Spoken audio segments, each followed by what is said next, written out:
The international response came quick and fast from all corners of the world. The Emiratis sending 3 C-17 cargo planes Monday, carrying assistance to those who need it most in the quake-stricken area.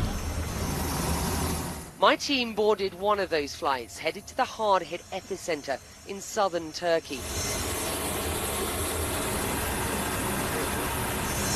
This flight carrying 22,000 kilos of aid.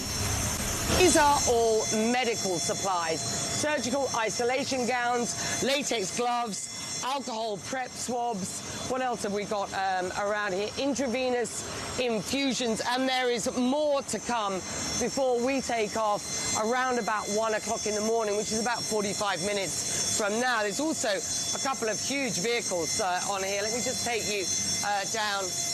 This is a rescue vehicle.